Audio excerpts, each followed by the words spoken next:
Welcome into another edition of the Wolverine.com podcast. I am your host today, Anthony Broome, along with former Michigan Wolverine defensive lineman Ryan Van Bergen. We are here the morning after Michigan takes care of Maryland 59-18, a thorough performance, a game where the job was done well in all three phases of the game, and it sets up the biggest week of the year and what I think can safely say is probably the biggest game of the Jim Harbaugh era with what's on the line in Ann Arbor this weekend against the Ohio State Buckeyes. So, Ryan, good morning. Welcome back in. It's good to have you here.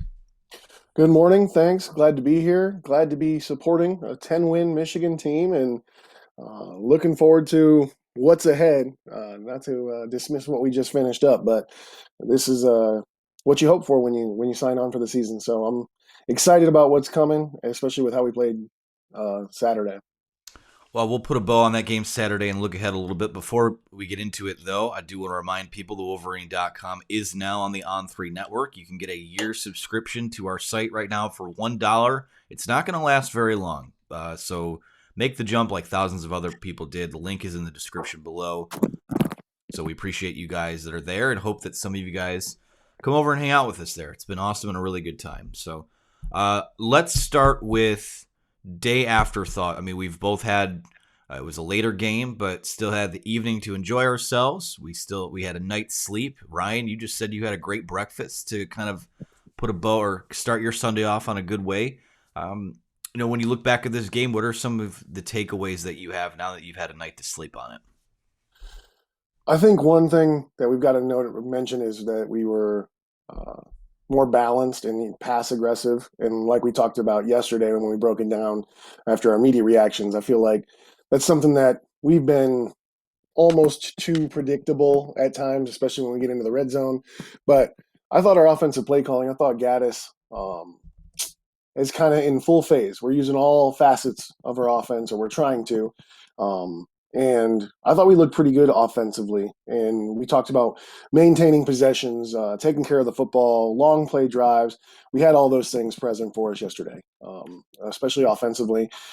Defensively, I feel like we gave up a little more than we would like to in the run game, but we'll talk probably more about it. But when you're playing coverage and, just with McDonald's defense in their first year, not that we've had a bunch of glaring weaknesses, but when we're playing or are trending towards playing some coverage, when we get hit with a run while we're playing coverage, we don't fit always the best. And Ohio State's probably going to see that on film.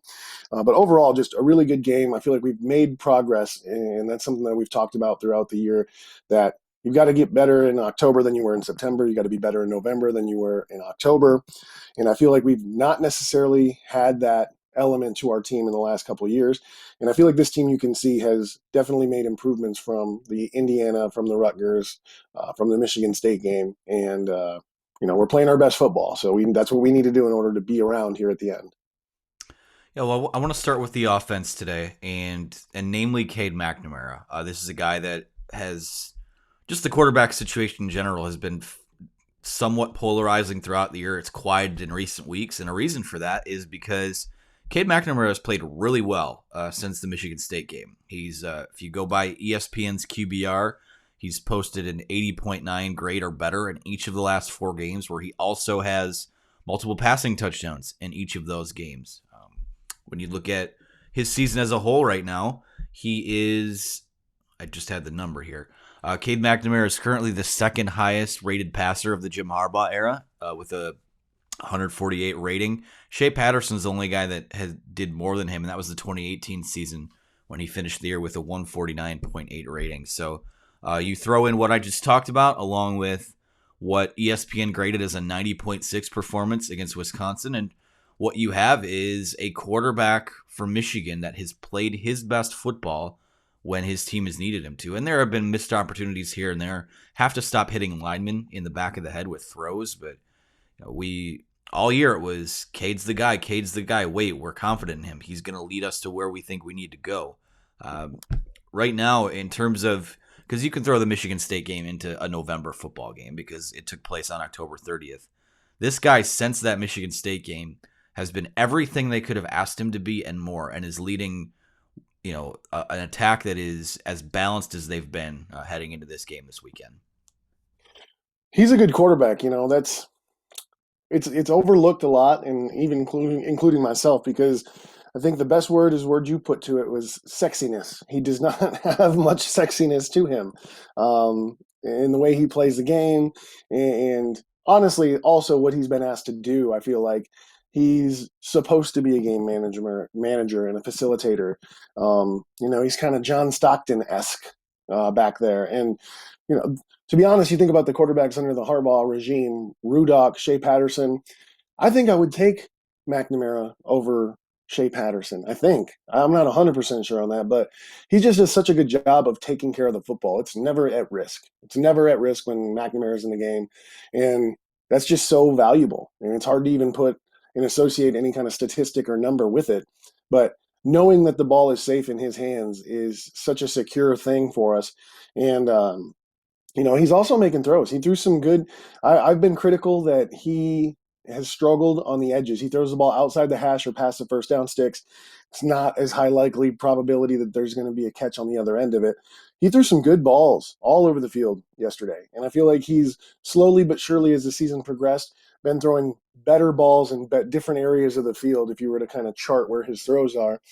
I agree with you. The crossing route, that's got to be something that we clean up, because that's an easy check down that gets you out of problems.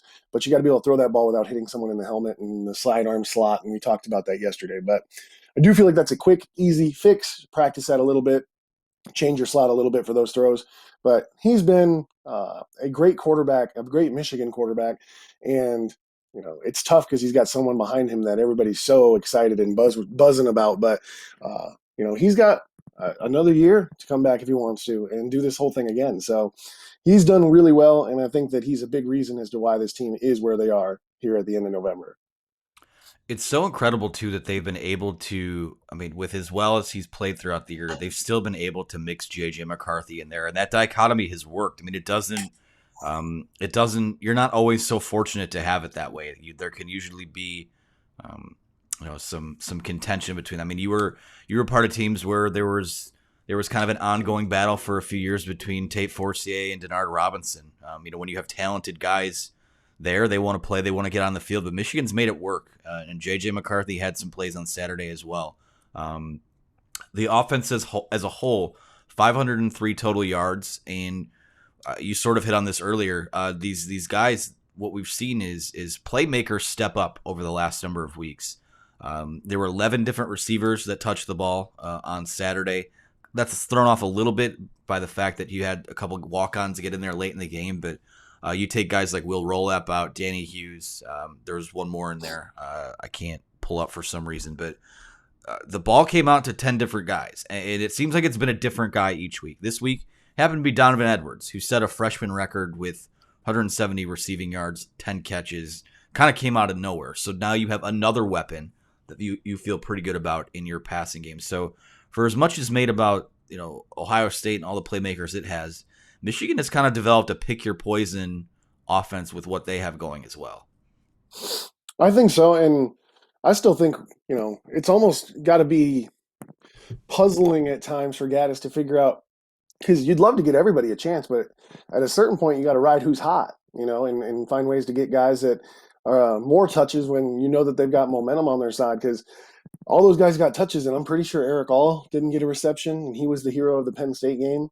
I think Schumacher got maybe one touch or two touches, didn't use the tight ends hardly at all. And it's just tough. You've got, especially if Corum comes back, you've got three backs that you want to get their touches with.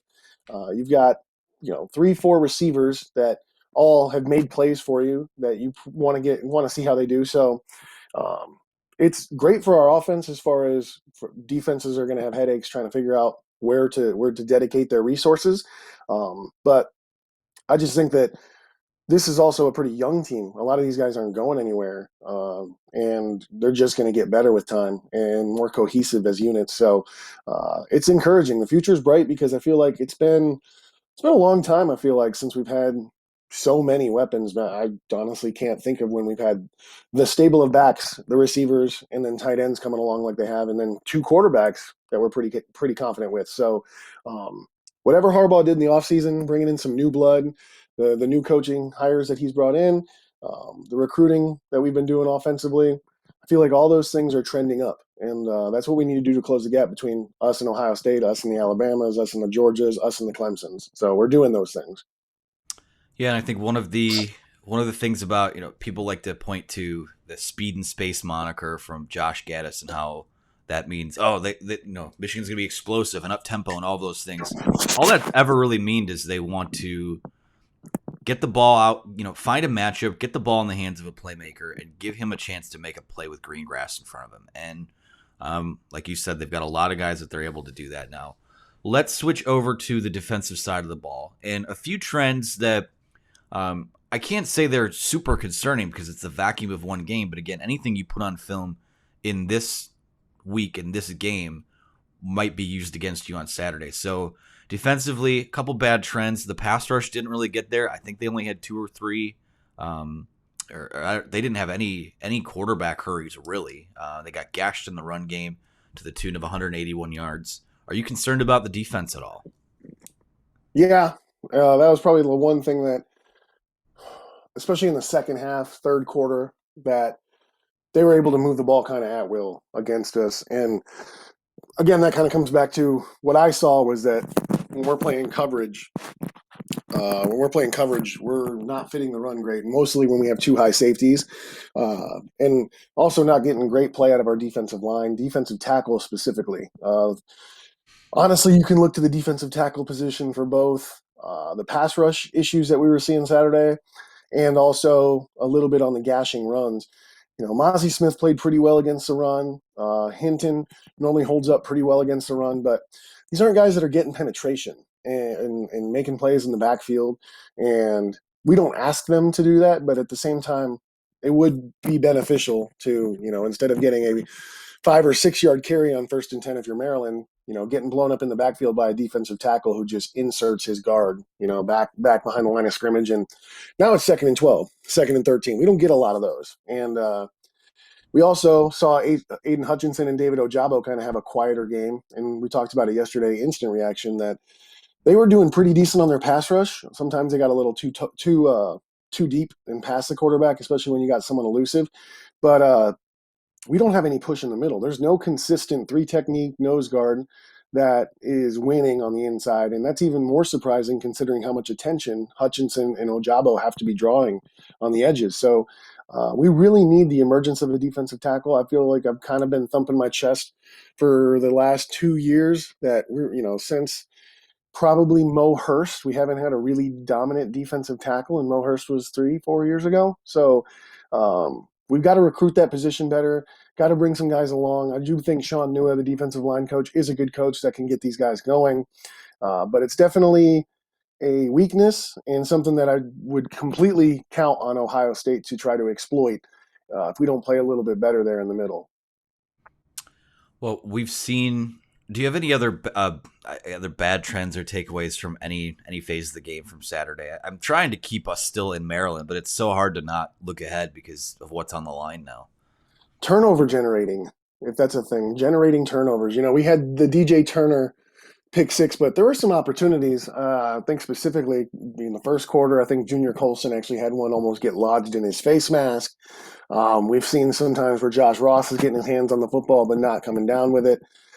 Against Ohio State, I know we're talking about the Maryland game, but right before DJ Turner had that pick six, I just kept thinking, like, how has Tagovailoa been running for his life, scramble drill, scramble drill, scramble drill, and we're not getting any passes, at least an opportunity to make an interception, And fortunately we did, but if you were to look on the season, I don't know. I think we might have 4 interceptions on the season as a team. If you look at college football, the best guy, the guy that's going to win, if it's a Thorpe Award, I'm not sure what the corner award is, but if you were to look at secondary across the board and individual statistics, I bet you there's guys that have 4+ interceptions on their own around the country. So it concerns me, and that's kind of the next step. We want your cake and eat it too. We have a first-year defensive coordinator in McDonald. I think, for being in his first year and inheriting what he inherited from Don Brown, I feel like he's done a tremendous job. But I would say one of the knocks you could say is that we don't do a good job generating turnovers. We don't force fumbles. We don't get our hands on balls in the secondary. And in this next game, man, how big would it be if we had 1 or 2 turnovers, made C.J. Stroud a little bit hesitant to throw into coverage, but it just feels like that's not something that's part of our game yet. It's not one of the tricks that we've got up our sleeve. So that's definitely something that's concerning for the Ohio State game because generating a turnover or two, especially against an offense like they're going to bring to the big house, would be huge. Yeah, I think C.J. Stroud's only thrown a couple of interceptions on the year. Michigan, I looked it up while you were talking there, 7 interceptions this season, which is tied for 90th in the country. For context, who leads the country in that? Iowa. They have 21. So, I mean, you don't have to be Iowa, but you need to do a little bit more. You need to get a couple of those next week in a game like that. So, well, let's look ahead a little bit. We will do the big Ohio State preview on Friday, but Ryan, we've seen 11 games now, and now that the week of the game is here, have we seen enough from this football team?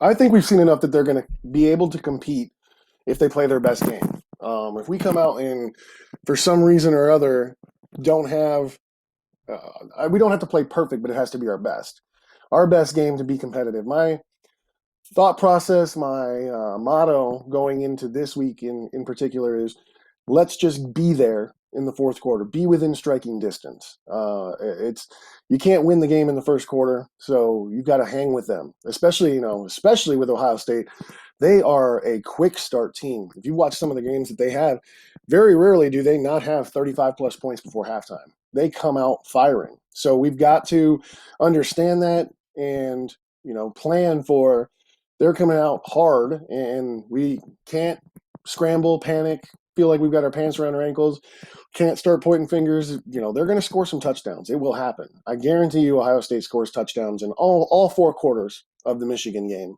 this upcoming weekend. And that's okay. We're going to have to get better and be there at the end to try and stop the last series, stop the last drive, get a turnover, go down and score. That's how Michigan wins this game. If you think by any stretch Michigan's going to dominate this game and be up by 2 scores going into the fourth quarter, you're a lunatic. It's not going to happen.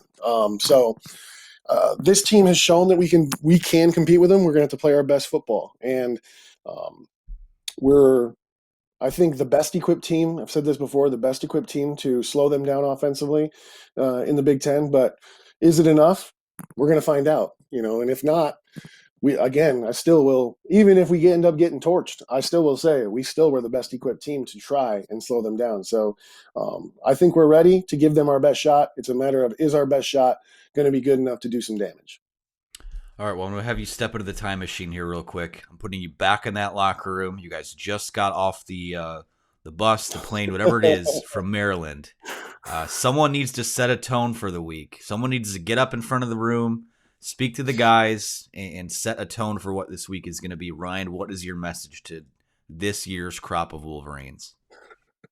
There was never cameras on when we said these things, so it's tough to click entirely into that mode. But this is what you're here for. This is why you choose Michigan. This is why you get up at 4:30 to be there at 5, to condition at 6, to go to treatments, go to film, go. All of it is for this 60 minutes. And if you were to break it down, each second that you get an opportunity to be on that field was 3 hours in the weight room, 5 hours in the film room, 4 hours in the training room, each second.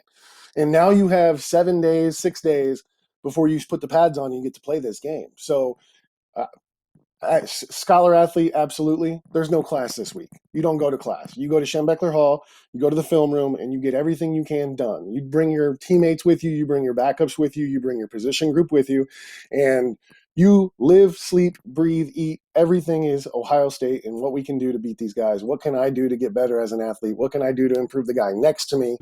And give everything you have. There will be no regrets. You won't miss sleep. You won't miss a social gathering. You won't miss a class. You'll figure it out when you get back. But go take everything you can with all the intensity that you possibly can, put it into this week, and let's put all the chips on the table because this is, the legacy game. They've talked about what is your legacy, Aiden Hutchinson, what's your legacy? It's tarnished, and it's tarnished if you lose this game. So go out there, take my title. I'm tired of saying that I'm from the last team that beat Ohio State, and that was more than a decade ago. So take that title from me. I'm glad to give it to you, and let's go compete in a football game. We're going to get a telegram from President Schlissel about you encouraging guys to miss class, but it's It's all good. The point is well taken. I think that's a good place for us to stop, Ryan. Thank you guys for watching, for listening along. Again, as I said before, you can sign up for a year subscription with us. We are on the On3 network now for $1 for a year. This is a huge week. If it was just $1 for this week, it'd be worth it. I promise you. I mean, this is going to take you into the next Ohio State week. So sign up, get on board. A lot of good stuff is going to come out of this week. If you're listening to us on the podcast form, we are on Apple, Google, Spotify, everywhere you get your shows. Be sure to subscribe, leave a positive review, all of those things. So that'll do it for us. Appreciate you guys listening. Appreciate your time, Ryan. For Ryan Van Bergen, this is the Wolverine.com's Anthony Broome. It's the week of the game. Time to get after it, everyone. We'll talk to you again soon.